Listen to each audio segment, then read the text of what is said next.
நிறையவே super powers எல்லாம் இருக்கு. ஆனா சூப்பர் ஹீரோஸ் கேட்டகரியில வராத ஒரு ஆளோட கதை தான் இன்னைக்கு நான் சொல்ல போறேன். அதாவது கே கடமற்றத்து கத்தனர். இந்த ஒரு படத்திலேயே ஒன்று ரெண்டு சீன்ல ஒரு ஃபாதரை பார்த்துருப்போம். அவரோட ஒரிஜினலான ஸ்டோரி, அதாவது கட்டுக்கதைன்னு சொல்ல முடியுமா கைஸ்? இதுக்கு ப்ரூஃப் இல்லை, கட்டுக்கதையாக கூட இருக்கலாம். அதை பற்றி தான் கைஸ் இன்னைக்கு நான் சொல்ல போகிறேன். 13ஆம் நூற்றாண்டில் ஒரு ஏழை குடும்பத்தில் பிறந்தவன் தான் பவுலோஸ் அப்படின்றவர். ஆனால் சின்ன வயசுலயே இவனோட அப்பா அம்மாலாம் இறந்துடுறாங்க.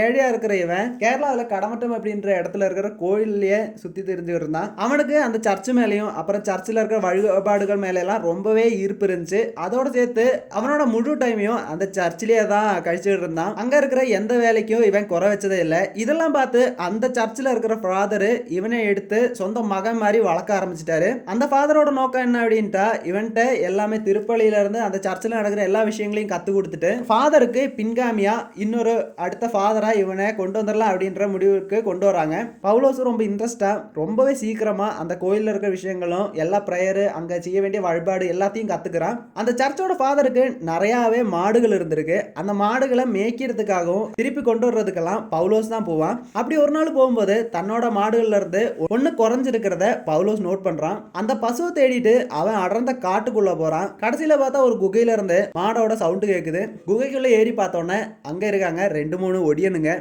அப்படின்னா நீங்க கதையை கேட்டிருக்கீங்களா அப்படின்னு தெரியல. கொஞ்சம் விசித்திரமான மனுஷங்க தான் அவங்களுக்கும் நிறைய பவர்ஸ் எல்லாம் இருக்கும். முக்கியமா அவங்களோட உருவங்களை திடீர்னு மாத்திர அளவுக்கு ஒரு திறமை இருக்கிற ஆளுங்க. குகைக்குள்ள போன பவுலோஸ் மாடோட சேர்த்து பார்த்தது 2 புலிகளை தான். அதாவது இந்த ஒடியனுங்க புலிகளோட வேஷத்துல மாதிரி மாட்டை பிடிச்சிருக்கும். இங்க இருக்கிறது ஒடியனுங்க தான் அப்படின்னு பவுலோஸ் பார்த்ததுனாலே பவுலோஸை வெளியே விட முடியாது, அவனை சிறை பிடிச்சிடலாம் அப்படின்னு சிறை பிடிச்சு பாதாளத்தில் இருக்கிற ஒரு சிறையில் அடைச்சிடுறாங்க. அங்க இந்த ஒடியனுங்களுக்கும் நிறைய இருக்கிற பூதங்களுக்கும் அப்புறம் சாத்தான்களுக்கெல்லாம் ஒரு எட்டா ஒருத்தர் இருப்பாரு, அதாவது பெரியவர்.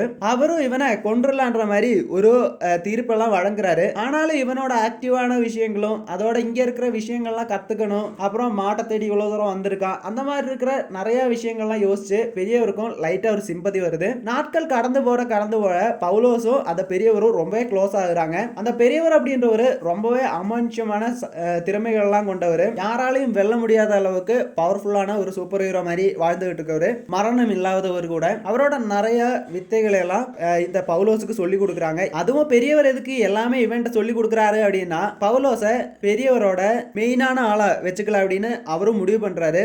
ஆனா பவுலோஸுக்கு அவனோட ஊரு அப்புறம் அந்த சர்ச்சு அங்க இருக்கிற மக்களை தான் ரொம்பவே பிடிச்சிருக்கு. என்னதான் இங்கே சூப்பர் பவர்ஸ் இருந்தாலும் 12 வருஷமாவே சிறையில் இருக்கிற மாதிரி தான் இங்க வாழ்ந்துகிட்டு இருக்கான். ஒரு நாள் பெரியவரை கொஞ்சம் திசை திருப்பின டைமா பார்த்து அங்க இருக்கிற ஒடியனுங்களை எல்லாம் கட்டுப்படுத்திட்டு அங்க இருந்து தப்பிச்சு கடமட்டம் அப்படின்ற அந்த சர்ச்சுக்கே திரும்பி வந்துடுறாரு. போனது மாதிரி இல்லாம வரும்போது ரொம்ப பவர்ஃபுல்லா நிறைய வித்தியகளோட வந்து இருக்கிறத பார்த்த ஊர் மக்களும் அங்க இருக்கிற ஆளுங்களும் சேர்ந்து அந்த சர்ச்சுக்கு மெயினான ஃபாதரா ஆக்கிடுறாங்க இந்த பவுலோஸ.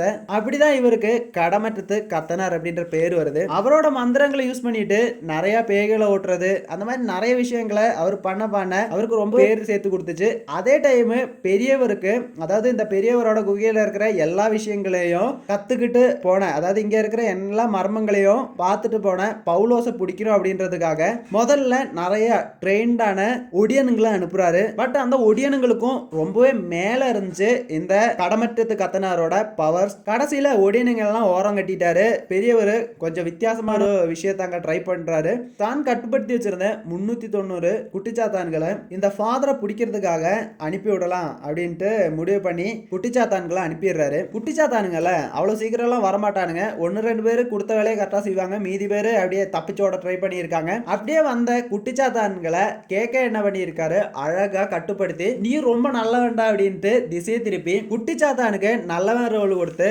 அவரையே நல்லவனா மாத்திட்டாரு. அப்படின்ற ஒரு ஸ்டோரி எல்லாம் கடமற்றத்து கத்தனாரோட ஸ்டோரியில, அதாவது இதுக்கு முன்னாடி வந்த கதைகள்லயே இருக்குது. கடமற்றத்து கத்தனார் அப்படின்றது இந்த ஒரு லோகா சாப்டர்ல ரொம்ப முக்கியமான ஒரு விஷயமா தான் இருக்க போகுது. ஏன் அப்படின்னா இது வரைக்கும் சந்திரா அப்படின்ற கேரக்டரை கனெக்ட் பண்றது, அப்புறம் துல்கர் சல்மானோட அந்த கேரக்டர் கனெக்ட் பண்றது, ஒடியன் மாடர்ன் எல்லா கேரக்டரையும் கனெக்ட் பண்றதுக்கோட விஷயமா இருந்திருக்கிறது இவர் தான். அதனாலேயே இனிமே வர்ற சாப்டர்ஸ்ல 2 இல்லாட்டி 3 நாள்ல கண்டிப்பா இந்த ஒரு கடமற்றத்து கத்தனாரோட ஸ்டோரி பயங்கரமா வரும். இந்த படத்துல அவ்வளவு எவ்வளோக்கெல்லாம் டீப்பாக இவரை பற்றி சொல்லலை அப்படின்னாலும், இவரோட பவர்ஸ் என்னன்னு சொல்லலை அப்படின்னாலும், வர்ற சாப்டர்ஸில் இவரை பற்றி நிறைய விஷயங்கள் சொல்கிறதுக்கு வாய்ப்புகளில் கன்ஃபார்மே இருக்குது.